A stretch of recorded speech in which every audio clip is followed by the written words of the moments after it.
Remember, you can subscribe to my mystery portal subscription. The link is under this video and you will receive lots of goodies, mystery readings, world predictions, Akashic downloads, horoscopes and more. So today I'm going to be talking to you about reptilians and demons. And what are they? Do they really exist? So I have a lot of experience of the spiritual world and psychic paranormal phenomena. So this is my take on it. So as for reptilians, I have actually seen people's faces shapeshift and change.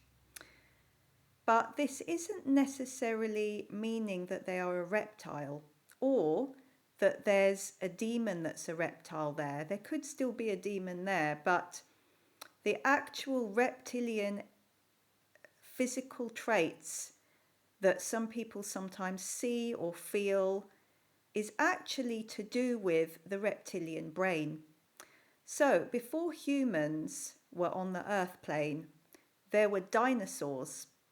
So this is before dinosaurs, there was actually types of amphibians that lived in the water. That's actually how dinosaurs evolved. It was through a type of amphibious reptile that lived in the sea, and they were actually fish-like.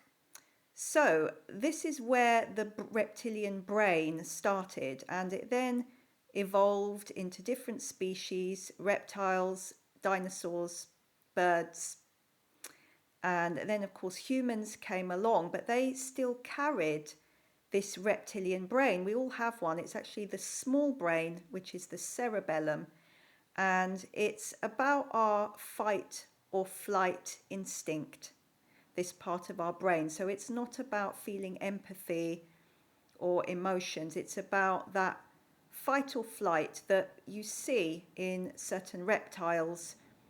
They have this coldness about them, and that is why we call it the reptilian brain. But it doesn't mean that all humans are cold. It's just that part of the brain that controls that animal instinct, that fight or flight, that is sort of some sort of reaction that we have. Now, in some people, they can have this more so than the emotional parts of the brain. So they can have like a ego, a very big ego. They can have cold, narcissistic traits, psychopathic traits. They can lack empathy. And I've actually seen, I've met quite a few people. I used to be a professional dancer, ballroom dancer, and I've met people in the dance industry that were extremely low vibration energies, really desperate for fame and fortune. They never made it. And there was a lot of jealousy towards me. I remember one woman specifically, I won't say her name, but she may have actually passed over now. But I remember thinking, gosh, she's very reptile-like in her face and energy. And it wasn't that she was actually a reptile or had a reptile spirit around her. It was simply because the reptilian part of her brain was very active in her energy, and she was very ego-based, very arrogant, very self-centered, a complete narcissist. I've met quite a few of these sorts of people. Luckily now I rebuke them. I don't engage with them at all. But I was young and vulnerable then in my dancing days, so I unfortunately came across it and allowed it in, or allowed it to affect me. So for you viewers watching, look at these traits, look out for these traits of the cold, narcissistic, lack of empathy. This is the reptilian traits. And sometimes you can see it shape shift through the face. If you're very clairvoyant, it's like almost like an Akashic symbol, Akashic record symbol. You're seeing their reptilian brain, their reptilian soul. So it's not actually that they are a reptile or there's a demonic entity that's a reptile. This is just the brain, that part of the brain didn't quite develop the empathy, or didn't quite develop into the emotional parts of the brain. They haven't developed the emotional parts of the brain. So that's what the reptilians are.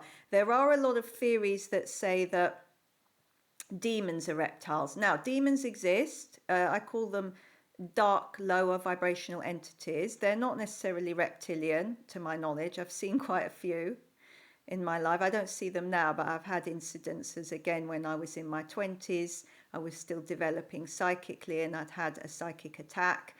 A doorway opened. It was on Halloween. No, it's a long story. Completely oblivious to it, and it was, it was just, I was in a wrong place at the wrong time, and I started seeing things. I managed to close it. I closed it. I have done many rituals, and I'm very much in the light, but I have a very strong understanding of how doorways work. Luckily, it never happened again, and I don't think it will. But just to explain to you about demons. So demons aren't reptiles. Some people say, oh, demons are reptilians. They get the two things confused. They're two separate things. One is the reptilian brain that we see symbolism for. We see people shapeshift, or we feel that coldness, that scaliness in them. And the other thing is actually demons. Well, demons, I don't like to call it demons. I just call it lower vibrational entities. They are not reptilian. They are just very, very low vibrational entities. There's all different types of them. Just to explain, you can get lower astral entities, which are not necessarily really big or really malefic, but they are sort of a lower vibrational energy that can attach to you if you're going through depression, anxiety, grief. And they kind of hover over the aura. So it's not like they're really malevolent. They're just like a kind of a small parasitic type astral entity. We've also got larger entities, which I've had personal experience from, and you really don't ever want that happening to you. It's unlike, well, it happens to people actually. I spoke to a priest, and he was saying it happens to people. They can actually come in, and the way they come in, these like really large malevolent spirits, is through Ouija boards, which I've never done. I recommend you never ever do it. Ouija boards is one way. Another way they can come in is through extreme drug addiction, hallucinations, doorways can open. Another way is any kind of dark ritual, so a ritualistic type situation, especially if it's done in a dark energy place where there's portals, so like a really haunted house, entities can come in. If you're in a really dodgy psychic circle, like where it's a development circle, I've seen it where entities have gone and attached to people. Luckily, I always see it beforehand, so I won't join anything. I'm a bit of a renegade, where I'm like, I'm a bit of a rebel. And you get egos in them. Not all psychic development circles are demonic, by the way, just to let you know. So there again, it's always being aware, following your intuition. Your solar plexus will always tell you if something's dodgy or haunted or not right. So avoid any rituals, doing your new moon intentions with a candlelit is fine, but a dark ritual, all of that, even tantric sexual activity, if that person has entities, they will transfer on you, or portals can open. Yeah, especially if it's done in an area that is in a place, a venue, any tantric sexual, I won't go into details on that, but it's like tantric sexual activity can open doorways, because Kundalini it opens the portals.